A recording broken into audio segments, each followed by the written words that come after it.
Hey guys, Jimmy here again. On YouTube though, I am Drummer Every Day. I want to talk about what I'm doing and why I'm doing it. I'll probably eventually gear away from this type of video, but I feel like I keep establishing and then kind of getting wishy-washy on what it is exactly that I'm doing, even though it really hasn't changed from the beginning.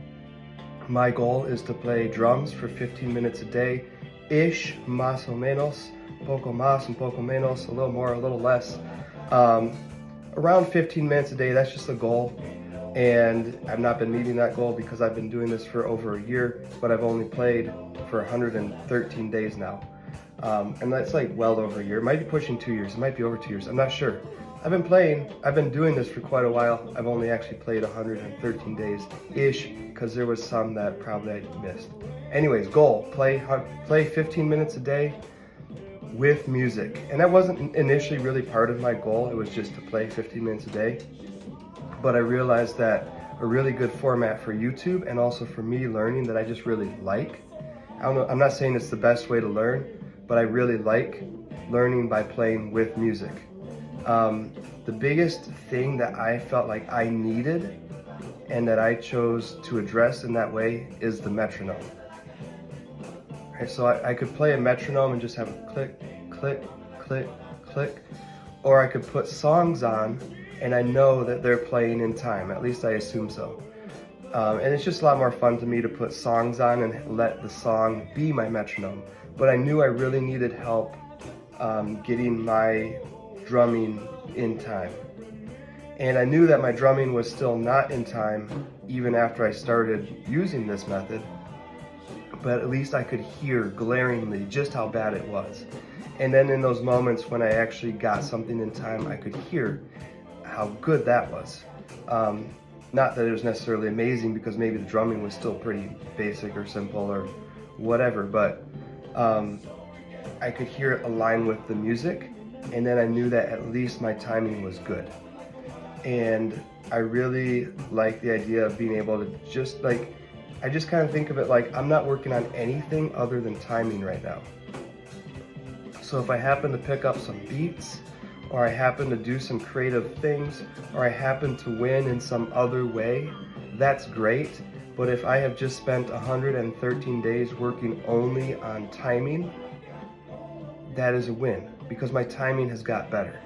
If we push everything else off the table and we assume that nothing else has got better, which I don't think is true, but if we were to assume that for a moment and say, did my timing get better? I would say that in 113 days of playing, my timing has gotten better. And that's a win, because even if everything else was still at zero, just being able to start from a place where I have internalized rhythm and timing a little bit more, that's gonna help me, even if I was to shift gears as a drum student and start learning in different ways that a lot of people are suggesting in comments and things like that, that would help me, because I can do all those things with a better foundation of feeling, timing, and getting the drumsticks to coordinate in time. And it's gonna help my other playing too on other instruments. Like timing is something that I've struggled with a little bit on saxophone, on guitar. I've been told that when I've played with bands. You know, feedback is usually like, you're really creative, you're a really good improviser, but really you need to focus on your timing. And you know, I can make the case here that a lot of really great players, like I did study music in college, and I remember the professor my first year, my freshman year in college, when I took this music course called Jazz Theory that was way above my level. And you know, in some ways it was super far above me, but in other ways it was like, this was the course I needed to be in, because it validated the creativity, it validated the improvisation, it validated my ability in those things, but it also really, you know, it really became glaringly obvious some of the ways that I was lacking as a musician, which is good. But I remember the professor handing us, you know, I think it was Sonny Stitt actually. He handed us a Sonny Stitt recording and said, transcribe this. take what he's playing, listen to it, figure it out, and put it on paper, write it down in musical notation. And I remember listening to it and being like, I feel like those are eighth notes. It doesn't quite line up. It's not quite eighth notes, but that's the best way to transcribe it, is just eighth notes. Because there's like 8 of them in a beat, you know? And so we all came to class the next day, me as a freshman, who was like, this is all brand new to me, and who just was a guy who liked playing his instrument, you know, and liked improvising. And these other guys who have studied and studied and studied and studied in college already, had way more intense high school programs, way more differentiation. And the other guys in the class come in and they've notated this in all sorts of complex ways with like a 7-tuplet and then a delayed, I don't know, triplet or something, and or just like a set of I don't know. I don't remember exactly what they did, but I remember they broke it down into all these complex ways to notate it, and I just had my eighth notes, and the instructor's like, these are eighth notes. He just dragged them, he kind of played them out of time, but the best way to notate this is it's just eighth notes. And I was like, yes. Because I wasn't confident that those eighth notes were lining up precisely as eighth notes, but I heard that there are 8 of them. And I don't remember if the way I explained that is accurate, but I do remember that there were relatively simple rhythms being played by the saxophonist, who I'm relatively positive was Sonny Stitt, and it was like, you know, it was like triplets, eighth notes, 16th notes, things like that, and everyone wanted to combine them like 7-tuplets or groupings of 9 or 5 or triplets or whatever. Some of them were triplets, because that's a really common grouping in jazz.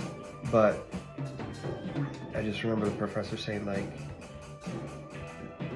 these are just, it's just that he's either dragging, he's ahead, he's whatever, against the beat. And so like that's a little bit validating. Like there are famous, great, incredible musicians who play a little bit behind or ahead of the beat, or back and forth between the two, or rush or drag, or just land in different places besides right within those segmentations of the beat. And it's debatable whether they learned the rules first and then started breaking them, or whether some of them just went right off the bat breaking them because they're freaking confident people, you know, and they were like, I'm doing this music thing. I don't care what anybody tells me about my playing or anything. I'm doing it. And then after they did it for a while and they became really good, people recognized that they were good and bought their music and promoted their music and listened to their music and went to shows and everything else. And they weren't playing in time. But I think that whether they learned the rules first and then broke them, or whether they just went right out the gate breaking the rules, or just playing, you know, not really caring about the rules, because that's different. They had control over what they were doing. They knew where they were in the song. They didn't lose the song in the process. They didn't get lost. They were commanding the song. They were commanding the music. And that's the difference between Sonny Stitt and me playing saxophone, right? There's moments where, and I don't think, like, I wonder how it is for all these really famous, and I should say accomplished, because they're famous within certain circles, but they're definitely accomplished, definitely incredible musicians. And I wonder if when they are playing, they are aware of every single bar as it goes by, or if they are just aware of when they're landing on a new phrase in the song. Because I hadn't played saxophone very much. I played saxophone more in high school than I ever have since then. With the exception of that one last semester in college when I realized I'd barely played for 3.5 years and I was about to get a music major and I was about to do a recital, and then I was playing like 6 to 8 hours a day because I had to learn the entire repertoire of my recital in a semester, and that's my bad. But I played, by and large, I played more in high school than I ever have at any other time in my life, and I remember kind of keeping track of the song based on the transitions between phrases, which is usually 8 bars or 16 bars, maybe 4 bars. Maybe you're hearing it more, or I'm hearing it more as the transition from the verse into a new verse, or the verse into the chorus, or the chorus back into the verse. Or maybe you're not even sure if this is the chorus or this is the verse or what this is, but you're aware that we're coming back to the top of something. And I was not good, never really have been good. And I worked on it really hard because I knew that at some point when I was actually studying music in college, especially studying for my recital, and just wanting to get better as a musician in general. I worked really hard on being able to keep track of the individual bars because I wanted to make improvisation decisions based on the chord changes between each bar. And I wasn't entirely sure whether that was helpful or not, but I wanted to be able to do it. And I wanted to be able to choose between it or between thinking about, the structure of the song verse to verse. And the reason I wasn't sure if it was helpful is because, it results in 2 different sounds. So I do think it's helpful as long as you're aware that you have options, because if you're focusing on the chords from bar to bar, that's like 4 beats of music, 1, 2, 3, 4, new bar, 2, 3, 4, new bar, 2, 3, 4. That's super fast changes. And I wanted to be able to do that. I wanted to be able to hit, and accent the different notes in each chord. I wanted to know what chord was playing and what notes were in it, and what notes I might choose on my instrument as a result of the chord. And that could result in some really cool sounds, like really highlighting the chord changes and the fact that the chord had changed, but it did not necessarily result in melodic playing. And I think it's really fun to switch between different, emphases.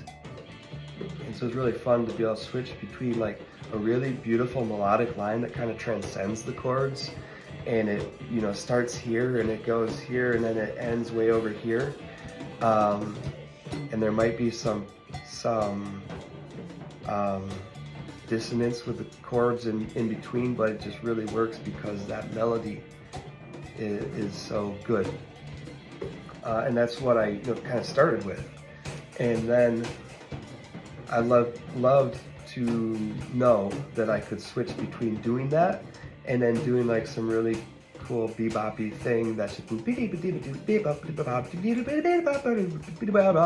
and just like followed the chords and the notes in the chords and played notes from those chords and let each different texture and each different palette, kind of like you're switching screens on a TV, and it's like this was primarily blue, and then all of a sudden there's a red scene, and then there's like green one, and that's I don't have synesthesia or whatever that's called, where you sorry, I don't remember the name of it, where you hear or perceive sounds as colors, so it's metaphorical for me, but the different notes and a different palette of notes, a different set of notes, contrasted directly with a set of notes that is offset from that, can result in these really cool sounds. It's kind of like changing between palettes of color. And It's more like creating a soundscape as opposed to a melody. And then when you can start to combine the two, that is really, really cool. When you have a melody and that melody moves through multiple soundscapes because you are actually aware of the individual chord changes that are happening underneath that melody. So cool. So long story short, I guess what I got talking about is how, what was I talking about?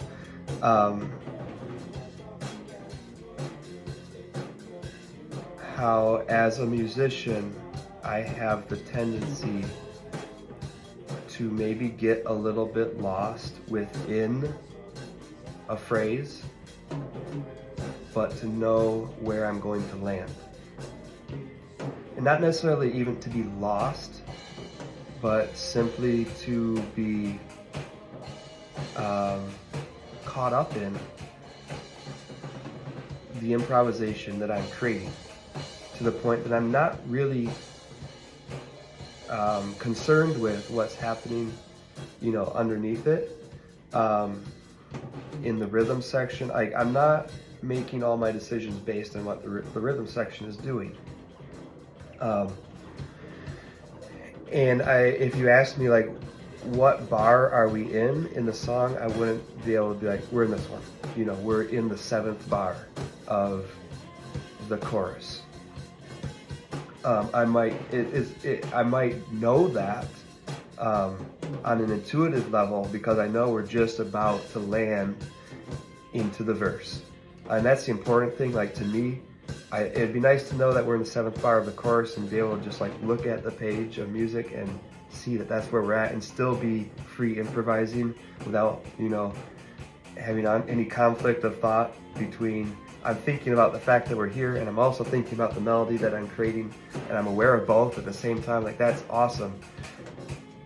But I kind of am okay with the fact that I couldn't tell you where we're at in the music, but I do know when we're coming up. I can hear when we're coming up on the next verse. I can hear that what I'm playing is matching well with the rhythm section. And sometimes, it's beneficial, because if the rhythm section does something different or unexpected, I can be responsive to it instead of just being like, wait a minute, we're in bar 6 and that's not what that's supposed to sound like. So I'm just really curious, how other musicians perceive that, and whether they are really tracking every single bar, or if they're just intuitively aware of what the song is doing and what they want to do over the song. That does not necessarily translate super well to drums, because drums are part of the rhythm section. Drums are primary to the rhythm section. So that's a huge transition for me. It's like, I have to know exactly where I am all the time, or if it's intuitive, like, it's got to be there. It can't just be like, I'm pretty sure. So with the way that I'm approaching drumming, again, this is not at all where I intended to go with this conversation, but I kind of love that because it leaves the conversation open to maybe have the original conversation that I intended to have in a future video. So I'm